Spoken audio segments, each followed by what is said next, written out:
Bismillahirrahmanirrahim. Assalamualaikum warahmatullahi wabarakatuh. Alhamdulillah, Rabbil alamin. Nahmaduhu wa nasta'inuhu wa nastaghfiruh wa na'udzu billahi min shururi anfusina wa min sayyiati a'malina.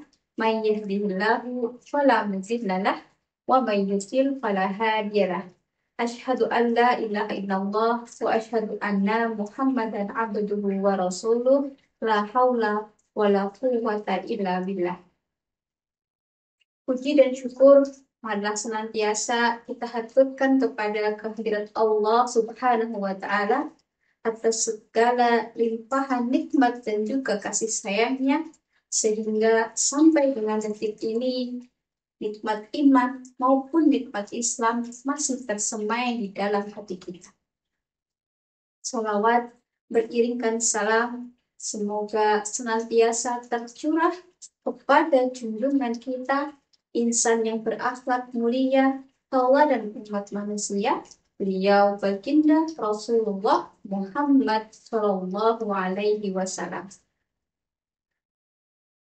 Saudariku, pada kesempatan ini, mari bersama-sama kita sejenak membuka hati dan juga pikiran untuk memetik hikmah dari sepenggal perjalanan kehidupan kita yang fana ini.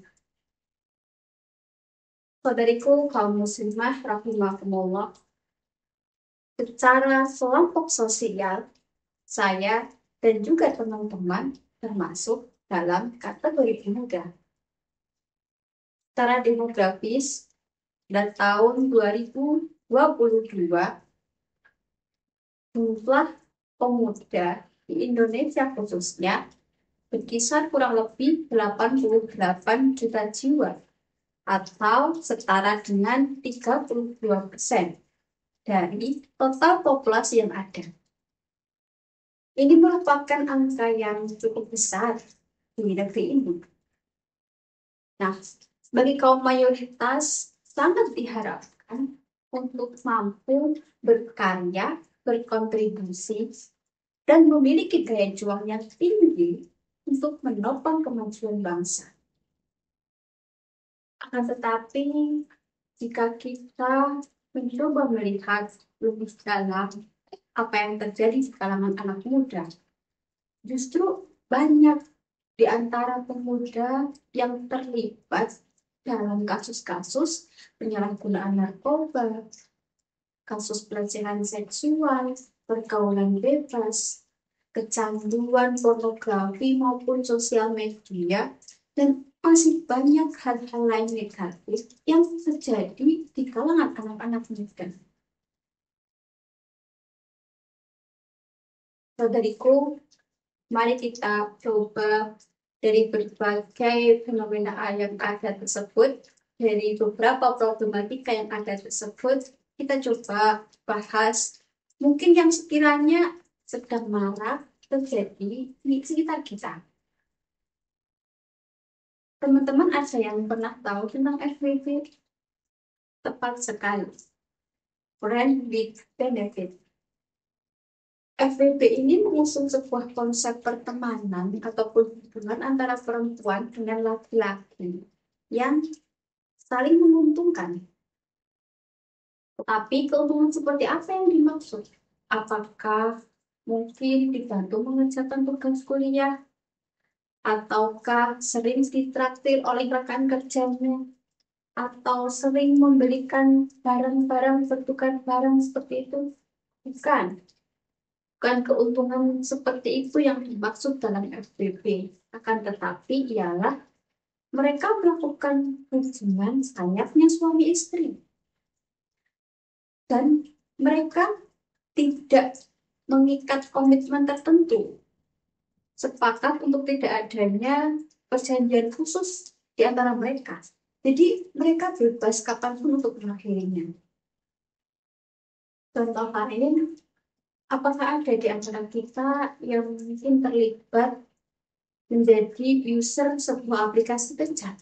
Semoga tidak ya. Seringkali Aplikasi kencan yang disalahgunakan tidak semestinya menjebak seseorang dalam hubungan intim secara virtual. Mungkin diawali dari berkirim pesan yang berisi rayuan, yang kemudian menimbulkan fantasi-fantasi dan sebagainya, lalu berujung saling bertukar gambar, mengirim video-video yang berisi konten-konten seksual. Hal semacam ini menjadi bentuk pergaulan bebas yang lebih tersembunyi dan masyarakat tidak bisa mengetahuinya secara langsung.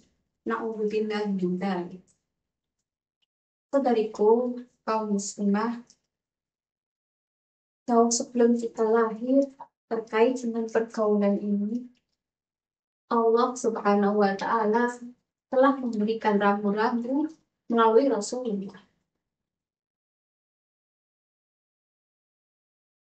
Pergaulan bebas yang dilakukan oleh muda dan mudi, perempuan dan laki-laki yang melanggar batas-batas syariat seperti pacaran, kemudian berkumpul muda-mudi tanpa adanya tujuan yang jelas, berkholwat. Hal semacam itu merupakan pintu-pintu yang mengarah yang bisa menjerumuskan kepada perzinahan. Sedangkan kita tahu bersama bahwa firman Allah dalam Quran surat nomor 17 ayat ke-32 di sana disampaikan, A'udzubillahi minasyaitonirrajim wala taqrabuz zina innahu kana fahisyah wa sa'a sabila. Janganlah kalian mendekati zina karena itu merupakan perbuatan yang fahisyah atau perbuatan yang kecil. Mendekatinya saja kita sudah dilarang, apalagi melakukannya. Saudariku, tidak sedikit pergaulan muda-mudi yang mulai berlepas diri dari nilai-nilai tradisional, dari nilai-nilai moral dengan dalih kebebasan individu. Fitnah yang akan terjadi ini bukan hanya mengancam di kalangan muda-mudi saja, akan tetapi bisa merusak tatanan sosial maupun tatanan masyarakat. Jika nilai-nilai moral, nilai-nilai agama sudah ditinggalkan, lantas apa yang akan terjadi? Kehamilan di luar nikah yang berujung pada aborsi ilegal, penyebaran penyakit menular seksual, dan sebagainya. Hal ini merupakan salah satu bentuk-bentuk dari kerusakan-kerusakan yang timbul akibat pergaulan bebas. Dalam ayat yang lain, Allah juga menyampaikan, yakni dalam surat Al-An'am ayat ke-44, "Falamma nasu ma dzukiru bihi fatahna 'alaihim abwaaba kulli syai'in hatta idza farihu bima utu akhadnahum baghtatan fa idza hum mublisun." Maka tatkala mereka melupakan peringatan yang telah kami berikan kepada mereka, kami pun membukakan semua pintu-pintu kesenangan untuk mereka. Sehingga ketika mereka bersenang-senang dengan apa yang kami berikan, kami timpakan adab secara tiba-tiba kepada mereka, dan ketika itu mereka terdiam dan putus asa.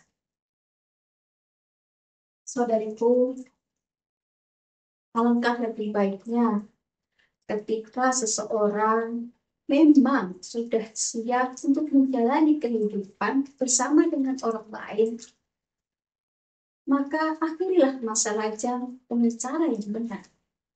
Mari kita ikuti salah satu sunnah Rasulullah, ya ma'syaras sabab, wahai para pemuda, man istata'a minkumul ba'ah. Jika ada salah seorang di antara kalian yang sudah siap, sudah mampu untuk menikah, falyatazawwaj, maka menikahlah. Fa'innahu aghaddu lil basar wa ahsanu lil farj. Karena dengan menikah lebih dapat menundukkan pandangan dan menjaga kemaluan. Hadis riwayat Muslim. Kaum muslimah rahimakumullah, Islam sangat menjunjung tinggi harga dan kehormatan manusia. Jika kita mau menengok lebih dalam lagi, mau berpikir dengan hati kita, sebenarnya apa sih yang diharapkan dari pergaulan bebas ini? Mencari kenyamanan, ketentraman, atau mengikuti tren? Padahal itu semua hanyalah seni sementara. Dalam Islam, jika memang sudah ada kesiapan untuk menikah, maka segeralah menikah. Menikah bukan hanya soal hubungan fisik maupun percintaan, tetapi lebih dalam daripada itu, lebih luas lagi cakupannya.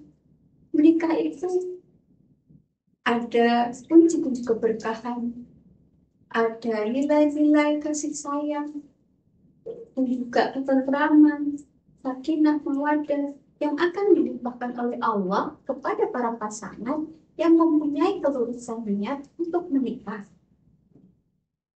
Baik istri maupun suami, masing-masing mempunyai hak dan kewajiban yang sudah Allah tetapkan. Dan perlu kita pahami kembali bahwa adanya aturan-aturan ini bukan bermaksud mempersulit, mengekang, ataupun sebagainya. Akan tetapi, agar dalam menjalani rumah tangga, dalam menjalani hubungan bersama, bisa saling menghargai, saling menghormati, tolong menolong, dan juga saling berkasih sayang. Saudariku, dengan jelas Allah menghalalkan pernikahan dan mengharamkan perzinahan. Menikah akan mendatangkan banyak keberkahan dan juga pahala. Akan tetapi sebaiknya perzinahan banyak mengandung keburukan dan juga dosa. Terlebih daripada itu, ada bonus yang ditawarkan dalam pernikahan, khususnya untuk kita perempuan. Sebagai istri, hal yang perlu diingat ialah mencari keridhaan suami. Kenapa demikian? Dalam sebuah hadis Rasulullah Shallallahu Alaihi Wasallam menyampaikan, "An Ummu Salamah qala Rasulullah Shallallahu Alaihi Wasallam, ayyu imra'atin matat wa zawjuha anha radin dakhalatil jannah." Rawahu Tirmidzi. Dari Ummu Salamah, beliau berkata, Rasulullah Shallallahu Alaihi Wasallam bersabda, siapa saja wanita yang meninggal dunia, kemudian suaminya ridho atasnya, niscaya masuk surga. Hadirin rahimahumullah, bagi saudara kita, jika di antara kita memang ada yang pernah terjerumus ke dalam pergaulan bebas, insya Allah pintu taubat selalu terbuka. Allah Maha Pengampun dan Maha Penerima Taubat yang dilakukan dengan kesungguhan. Setiap orang mempunyai kesempatan untuk hidup lebih baik, hidup lebih bermartabat sesuai dengan syariat Islam. Semoga kita dimudahkan selalu untuk mengikuti syariat-syariat Allah, dipertemukan dengan jodoh kita masing-masing, dipertemukan dengan pasangan yang saleh, sehingga mampu bersama-sama untuk mencari keridhaan Allah, diselamatkan di dunia maupun di akhirat. Cukup sekian yang kami sampaikan, kurang dan lebihnya mohon dimaafkan. Wassalamualaikum warahmatullahi wabarakatuh.